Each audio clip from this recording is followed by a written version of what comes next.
everyone. I'm Kelly Wallace. Welcome to the show. We have a group of dynamic women talking about some of those issues we bet you're talking about at home. Joining us today, Emmy Award-winning comedian Judy Gold, Liz Gumbiner, editor of one of the most popular mom blogs, CoolMomPics.com, and Brandy Jeter, who is one of our iVoices on iVillage. Thanks for being here. Thanks, Kelly. So, you know, a lot has been written about who makes a better boss, right? With more women assuming managerial roles, a woman or a man. Brandy, what would you say? Well, for someone like me who likes to be in charge, I love having a man boss. They always seem to fall back and kind of let me come to the forefront and do whatever it is I want to do. So definitely a man. And you don't get that same from a woman? No, women are so thorough, you can't get anything past them. What do you say, Judy? I read so much about, women are more emotional in the workplace and men have more, boundaries and they're cold.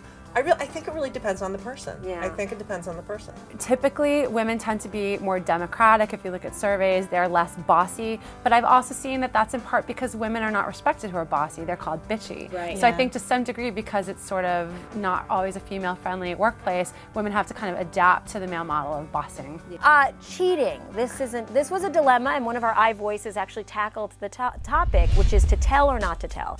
If you learned that your partner's friend was cheating, would you tell? And Judy, this is personal for you. Right, so I was with someone for 19 and a half years and she cheated on me. And, I really wish someone had told me. Did any of your friends tell you they knew but didn't want to tell you? But, I don't know if I would tell someone.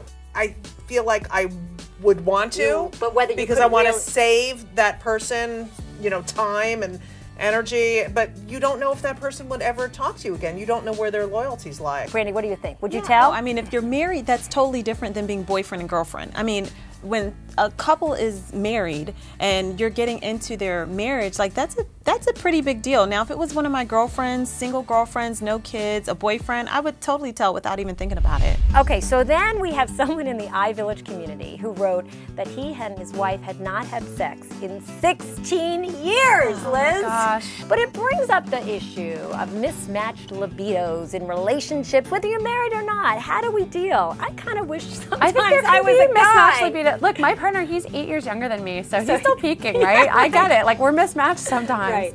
And I think particularly women take on so much. Sometimes we're so exhausted at the end of the day. So you really have to, like, make time something. My rule is always don't say no.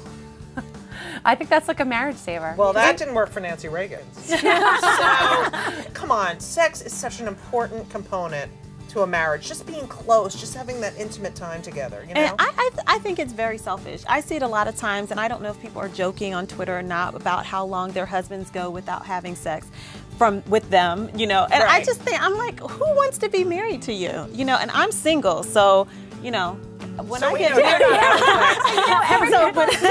because I know couples that say that they have sex every single day, which Okay, like, they're honestly, full I of it. can't do that. Okay. I think there are. And then I think that there's some couples that have sex like once a month and they seem very happy with that. So I can't necessarily judge like what's the right amount of time, but it's got to work for both of you. Yeah, it's often not, it's like this. If only it could go like this, right? Okay, so our whip around segment, we want to know, in honor of Liz's site, CoolMomPics.com, what's a cool pick? What's one product you can't live without? Liz, let's start with you.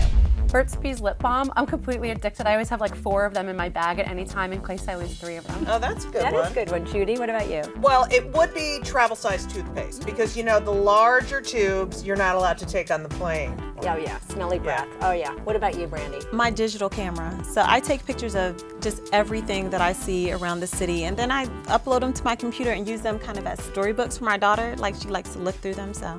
Mine is so weak, I think, my is answer. Luna bars. And it's kind of like I eat I some like Luna because I'm bars. kind of concerned that, eating a few a day, that 10 years from now they're going to say Luna bars, not good for you, right? No, they're going to say that about Botox, not about Luna bars. Not a problem, hopefully. All right. Thank you guys for being here. you. So great to have you. And we want to hear from you. Send us a comment, a question, a topic you want us to cover.